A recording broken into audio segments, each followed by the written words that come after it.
Assalamu alaikum wa rahmatullahi wa barakatuhu.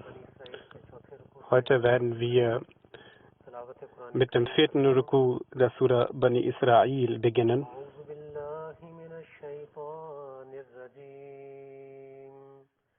Bismillahirrahmanirrahim. وَلَا تَقْتُلُوا أَوْلَادَكُمْ خَشْيَةَ إِمْلَاقٍ نَحْنُ نَرْزُقُهُمْ وَإِيَّاكُمْ إِنَّ قَتْلَهُمْ كَانَ خِطْئًا كَبِيرًا وَلَا تَقْرَبُوا الزِّنَا إِنَّهُ كَانَ فَاحِشَةً وَسَاءَ سَبِيلًا وَلَا تَقْتُلُوا النَّفْسَ الَّتِي حَرَّمَ اللَّهُ إِلَّا بِالْحَقِّ وَمَنْ قُتِلَ مَظْلُومًا فَقَدْ جَعَلْنَا لِوَلِيِّهِ سُلْطَانًا فَلَا يُسْرِفْ فِي الْقَتْلِ إِنَّهُ كَانَ مَنْصُورًا وَلَا تَقْرَبُوا مَالَ الْيَتِيمِ إِلَّا بِالَّتِي هِيَ أَحْسَنُ حَتَّى يَبْلُغَ أَشُدَّهُ وَأَوْفُوا بِالْعَهْدِ إِنَّ الْعَهْدَ كَانَ مَسْئُولًا وَأَوْفُوا الْكَيْلَ إِذَا كِلْتُمْ وَزِنُوا بِالْقِسْطَاسِ الْمُسْتَقِيمِ ذَلِكَ خَيْرٌ وَأَحْسَنُ تَأْوِيلًا وَلَا تَقْفُ مَا لَيْسَ لَكَ بِهِ عِلْمٌ إِنَّ السَّمْعَ وَالْبَصَرَ وَالْفُؤَادَ كُلُّ أُولَئِكَ كَانَ عَنْهُ مَسْئُولًا وَلَا تَمْشِ فِي الْأَرْضِ مَرَحًا إِنَّكَ لَن تَخْرِقَ الْأَرْضَ وَلَن تَبْلُغَ الْجِبَالَ طُولًا كُلُّ ذَلِكَ كَانَ سَيِّئُهُ عِندَ رَبِّكَ مَكْرُوهًا ذَلِكَ مِمَّا أَوْحَى إِلَيْكَ رَبُّكَ مِنَ الْحِكْمَةِ وَلَا تَجْعَلْ مَعَ اللَّهِ إِلَٰهًا آخَرَ فَتُلْقَىٰ فِي جَهَنَّمَ مَلُومًا مَّدْحُورًا أَفَأَصْفَاكُمْ رَبُّكُمْ بِالْبَنِينَ وَاتَّخَذَ مِنَ الْمَلَائِكَةِ إِنَاثًا إِنَّكُمْ لَتَقُولُونَ قَوْلًا عَظِيمًا. اب ان آیات کریمہ کا ترجمہ آپ کی خدمت میں پیش ہے. Der eben vorgetragenen Verse lautet: Allah sagt, tötet eure Kinder nicht aus Furcht vor Armut. Wir sorgen für sie und für euch. Fürwahr, sie zu töten ist eine große Sünde. Und nahet nicht dem Ehebruch. Siehe, das ist eine Schändlichkeit und ein übler Weg. Und tötet nicht das Leben, das Allah unverletzlich gemacht hat, es sei denn mit Recht. Und wer da freventlich getötet wird, dessen Erben haben wir gewiss Ermächtigung gegeben, Sühne zu fordern. Doch soll er bei der Tötung die vorgeschriebenen Grenzen nicht überschreiten, denn er findet Hilfe im Gesetz. Und nahet nicht dem Gut der Weise, es sei denn zum Besten, bis sie ihre Reife erreicht hat, und halte die Verpflichtung, denn über die Verpflichtung muss Rechenschaft abgelegt werden. Und gebet volles Maß, wenn ihr messet, und weget mit richtiger Waage. Das ist durchaus vorteilhaft und letzten Endes das Beste. Und verfolge nicht das, wovon du keine Kenntnis hast. Wahrlich, das Ohr und das Auge und das Herz. Sie alle sollen zur Rechenschaft gezogen werden. Und wandle nicht hochmütig auf Erden, denn du kannst die Erde nicht spalten, noch kannst du die Berge an Höhe erreichen.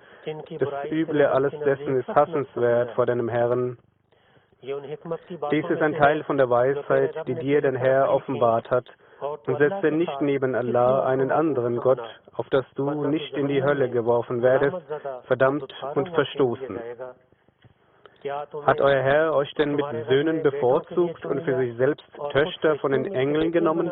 Wahrlich, ihr sprecht da ein großes Wort.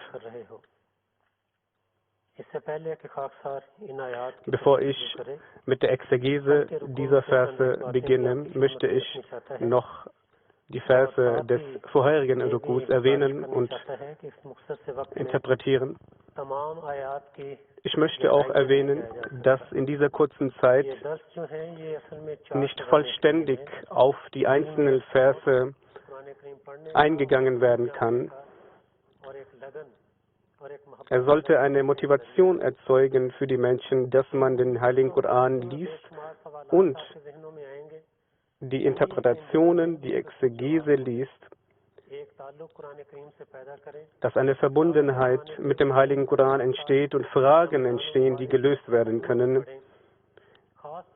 In diesem Monat soll der Heilige Koran nicht nur auf Arabisch, sondern auch mit der Übersetzung rezitiert werden. Und vor allem möchte ich an die jungen Menschen mich wenden,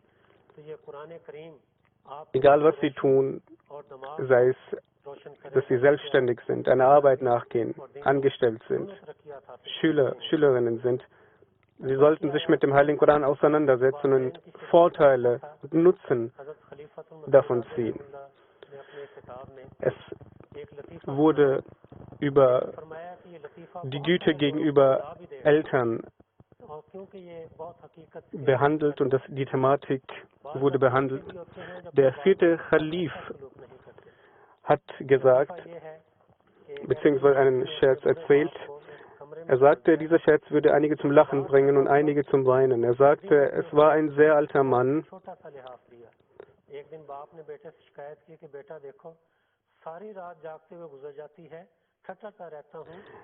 Er hat nicht eine Decke bekommen, die ihn gewärmt hat. Es war eine sehr dünne Decke und er hat sich am nächsten Tag bei seinem Sohn beschwert und gesagt,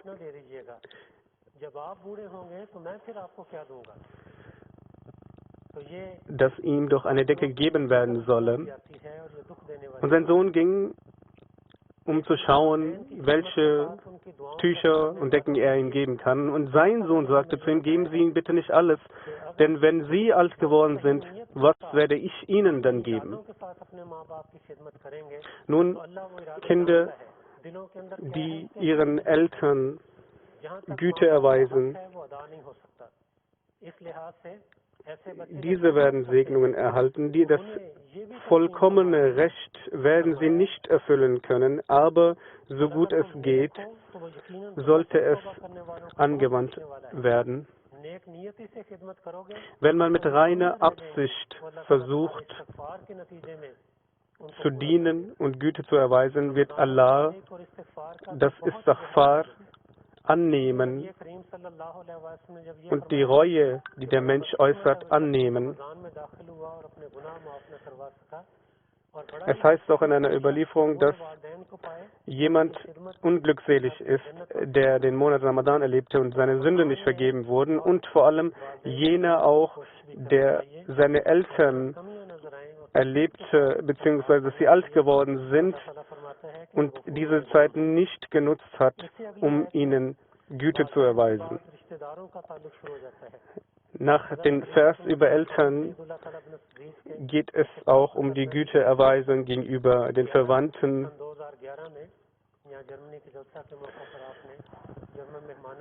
Seine Heiligkeit, möge Allah sein Helfer sein, hat im Jahre 2011 eine Ansprache gehalten hier in Deutschland und darüber gesprochen. Er sagte, dies ist der zweite Grundsatz, um Frieden und Liebe in der Gesellschaft zu festigen. Wenn ein Kind sein Elternhaus verlässt, dann kommt es mit seinen nahen Freunden und Verwandten in Berührung. Und dies ist der Grund, weshalb es einem auferlegt wird, auch deren Rechte zu erfüllen. Ich möchte an dieser Stelle verdeutlichen, dass die Basis des islamischen Rechts darin besteht, die Rechte anderer zu erfüllen. Demgegenüber sind im Allgemeinen säkulare bzw. weltliche Gesetze eher entwickelt worden, um eigene Interessen zu erfüllen und zu befriedigen, statt gemeinschaftliche Interessen. Wenn jemand nur auf die Wahrung seiner eigenen Rechte bedacht ist, dann ist er verantwortlich dafür, Ungerechtigkeit zu verbreiten.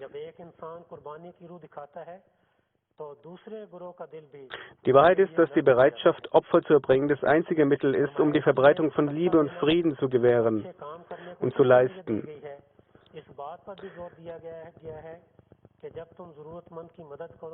Kurz gefasst, dieser Vers des Heiligen Koran lehrt uns, den Nächsten gegenüber außerordentlich gütig zu sein und ihre Rechte zu erfüllen.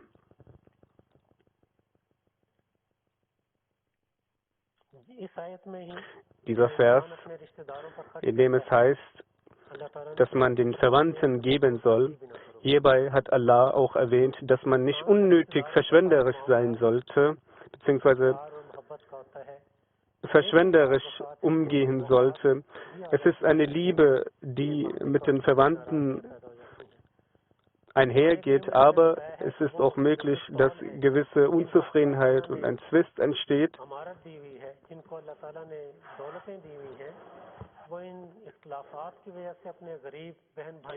Allah sagt, dass jene, die dafür verantwortlich sind, denen gegeben wurde und die Vermögen haben, dass sie nicht geizig sind, sondern sie sollen den Bedürftigen, die auch ihre Rechte besitzen, auch ein Recht haben auf das Vermögen, ihnen helfen und den armen Verwandten helfen. Im Heiligen Koran sind verschiedene Beispiele erwähnt. Ich werde dies kurz erwähnen. Die Tochter von Hazrat Abu Bakr Siddiq, Hazrat Aisha, als sie beschuldigt wurde, war unter jenen auch ein Verwandter.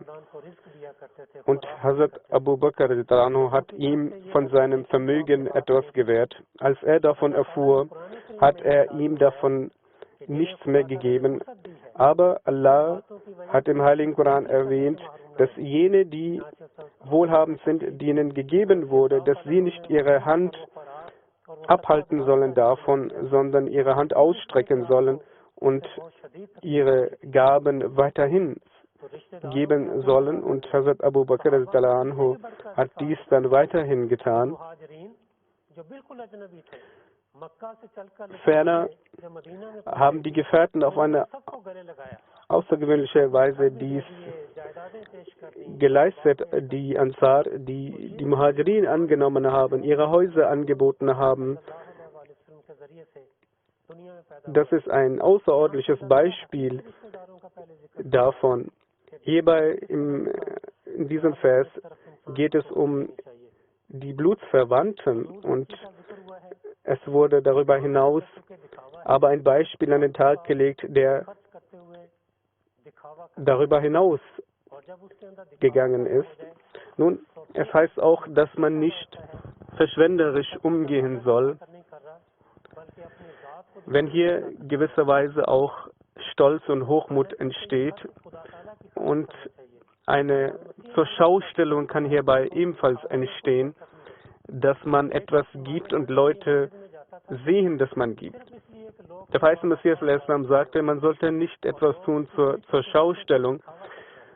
Nun, ein Mensch, er gibt ein Beispiel, dass er gebetet hat, damit Menschen ihn sehen und die Menschen sahen ihn und sagten, vor ihm, er ist ein guter Mensch und hinter seinem Rücken sagten sie, er tut es nur, um den Menschen zu zeigen, dass er betet, aber an einem Tag entschloss er sich nur für Gott zu beten und es verwandelte sich so sehr, dass die Menschen wirklich sagten, dass er eine rechtschaffene Person ist.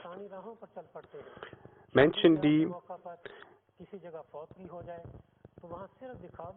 verschwenderisch umgehen und Dinge zur Schau stellen, gehen dann viele Wege, um sich dahingehend zu beweisen, seines Hochzeiten, seines auch Trauerfeiern.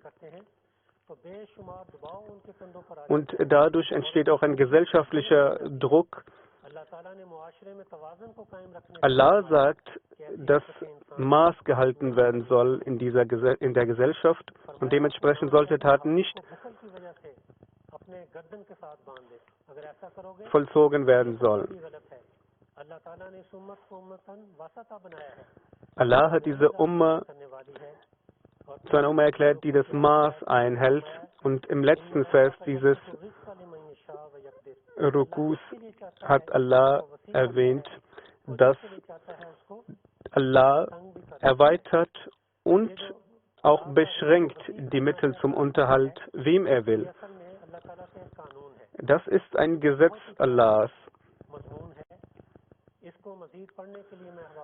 Es ist eine sehr schöne Thematik und ich möchte hinweisen, das Buch von 4. Khalifen, Offenbarung, Vision, Wahrheit. Hierbei hat der 4. Khalif diese Thematik ausführlich geklärt und erläutert, warum und auf welche Art und Weise die Mittel erweitert und beschränkt werden von Allah. Nun, Sie können selbst sehen, dass eine Pandemie, eine Seuche auf der Welt sich ausgebreitet hat und Schwierigkeiten, Probleme entstanden sind. Aber eine Konsequenz davon ist, dass die Menschheit sich zusammentut und versucht, einen Impfstoff und eine Heilmethode dagegen zu entwickeln. Und dahingehend werden dann noch Wege geöffnet von Allah. Allah ist jener, der erweitert, der die Mittel auch erweitert, und er hat auch erklärt, wie er dies tut.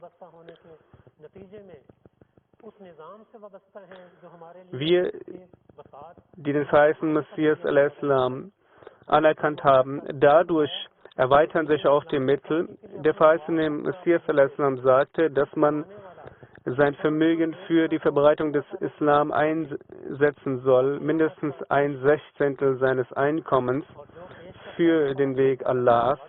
Und Allah verspricht, dass seine Mittel dadurch erweitert werden. Des Weiteren wurde auf das Wasiyat, das Testamentsystem hingewiesen, dass man mindestens 1/10 seines Vermögens opfert.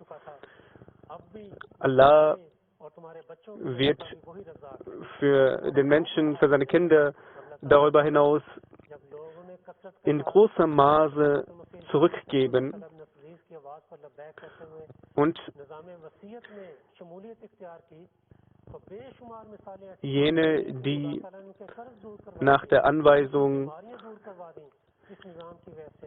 nach dem Gebot des 5. Khalifen, möge Allah sein Helfer sein, dem System des Wasiyat sich angeschlossen haben gesehen, und es gibt sehr viele Beispiele, dass die Mittel erweitert wurden, Schulden auf wundersame Art und Weise erleichtert wurden und dadurch der Mensch und die Personen auch durch die Erweiterung der Mittel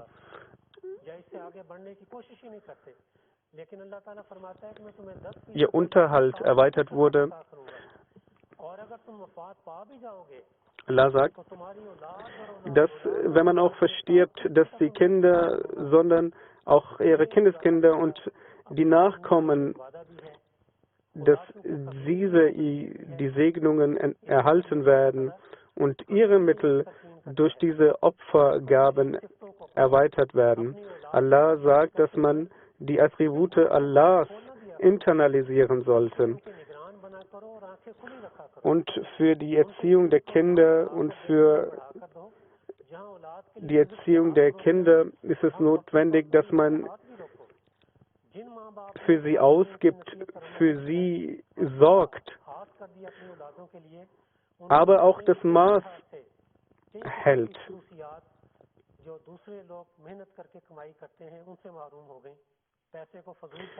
Hierbei ist es auch wichtig, dass man für die Kinder sorgt und auch finanzielle Mittel ausgibt, aber auch Maß hält und nicht zu sehr verschwenderisch umgeht.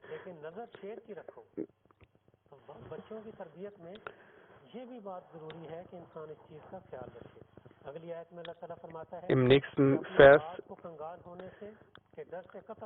heißt es, dass man die Kinder nicht aus Furcht vor Armut töten sollte. Hierbei ist auch die Familienplanung erwähnt, dass man nicht vor Furcht, vor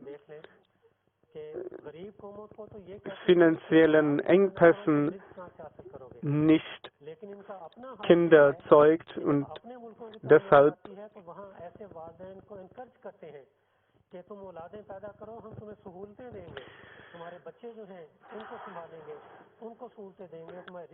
es sind Regierungen, die dafür gewisse Maßnahmen ergriffen haben und sagen, dass wenn Kinder gezeugt werden, dass dafür gesorgt wird, bestimmte Gelder zur Verfügung stehen. Und der zweite Khalif sagte, es ist nicht möglich, dass Eltern auf der Welt leben, die ihre Kinder vorsätzlich töten.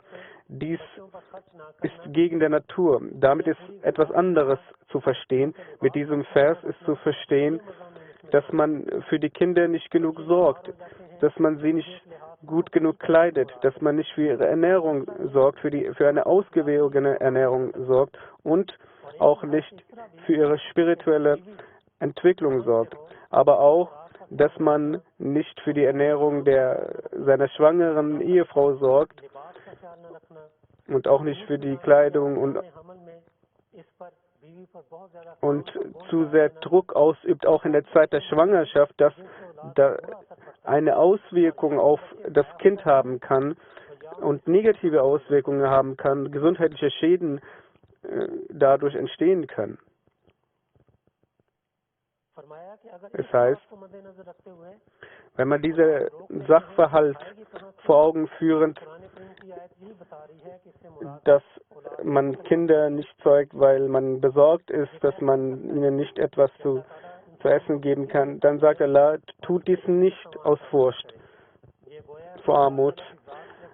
Nun, es ist nicht so, dass Allah etwas schafft, das uns Menschen auf die Erde gebracht hat, aber nicht dafür sorgt, dass der Mensch überlebt. Allah öffnet die Wege und die Mittel für die Menschen. Er sagt, dass auch die Mittel für die kommenden Generationen in seiner Hand sind.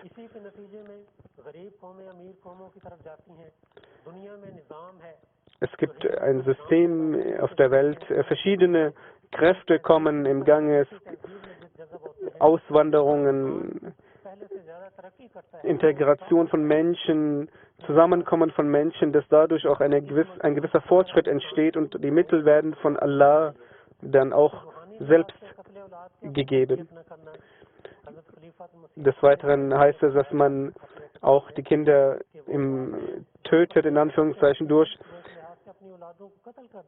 indem man sie nicht spirituell weiterentwickelt. Das heißt, zum Beispiel, der zweite Khalif sagte, wenn Eltern sich stets streiten, Zwist haben in der Ehe und versuchen, das Kind oder die Kinder auf ihre Seite zu sehen, der Ehemann auf seine und die Ehefrau auf seine, dass dadurch auch die Erziehung der Kinder Schaden nimmt und die Kinder davon negative Auswirkungen haben. Auch ist damit gemeint, dass Eltern, die nicht für die Erziehung der Kinder sorgen und vor ihren Augen die Kinder in Sucht, in Alkoholsucht, Drogensucht verfallen und sie nichts tun, das ist auch eine Art von Töten. Davon sollte man sich schützen und die Kinder auch auf eine richtige Art und Weise erziehen. Im nächsten Vers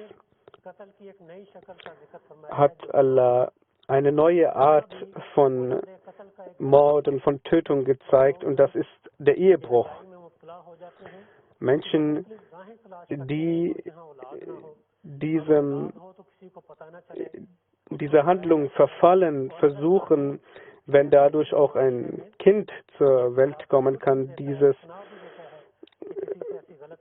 zu schaden, beziehungsweise dass es nicht auf die Welt kommt,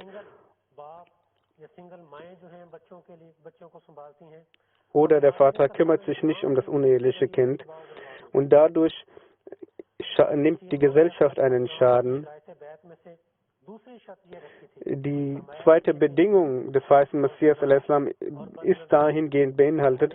Er sagt, dass er sie sich fernhalten wird von Lüge, Unzucht, Ehebruch, Versündigung der Augen und jeder Art von Morallosigkeit und Unsittlichkeit, Unrecht, Veruntreuung, Unruhe und Rebellion und dass er sich selbst nicht erlauben wird, von Leidenschaften mitgerissen zu werden, wie stark sie auch immer sein mögen. Ich werde kurz von seiner Heiligkeit dem 5. Kalifen die Ausführungen nennen.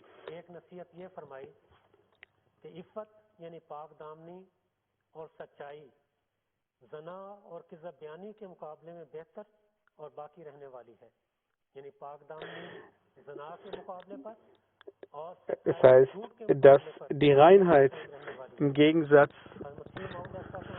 zu Unreinheit, Ehebruch und Lüge das Vorzüglichste ist. Der verheißene Messias sagte, nahet nicht dem Ehebruch. Das heißt, haltet euch selbst von solchen Anlässen fern, die diesen Gedanken erwecken und begeht nicht die Wege, die zu dieser Sünde führen könnten, denn ein Ehebrecher begeht eine äußerst verwerfliche und schändliche Tat.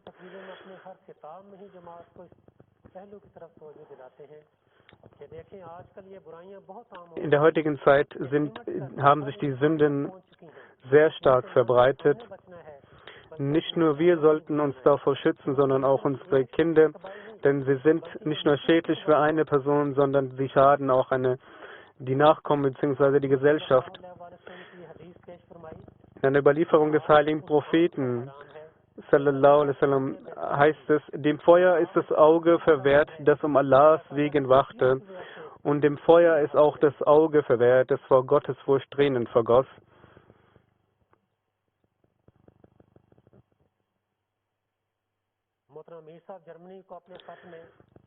Dem nationalen Amir Deutschland hat Hazur Aqdas, möge Allah seine Helfer sein, dazu hingewiesen, dass man den Kindern in ihren jungen Jahren schon erklären sollte, was die Bedeutung von Genüssen und Leidenschaften und Bedürfnissen ist. Weil man sie schon in jungen Jahren aufklärt, werden sie nicht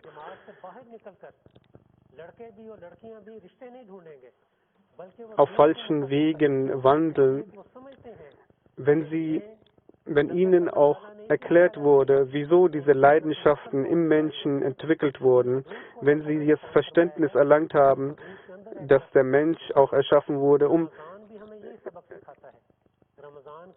sich fortzuentwickeln, um diese Genüsse deshalb geschaffen wurden, werden sie nicht versuchen, außerhalb der Jamaat diese Gelüste zu suchen und auf falschen Wegen wandeln. Und der Monat Ramadan ist besonders dafür gedacht, dass man sich persönlich reformiert und weiterentwickelt, dass man eine Beziehung mit Gott aufbaut.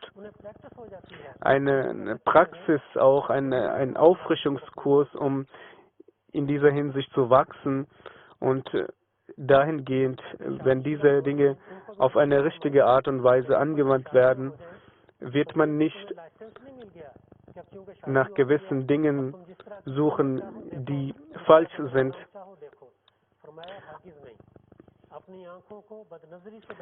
Die Augen sollten vor Versündigung geschützt werden.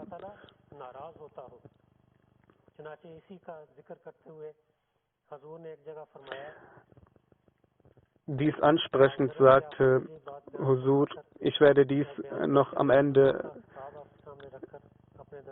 vortragen und mein Dars für heute beenden. Er sagte, der verheißene Messias a.s. sagte, Gott hat mir gesagt, dass ich der Jamaat sagen soll, dass jene, die geglaubt haben, dass der Glaube frei sein soll von Schmutz,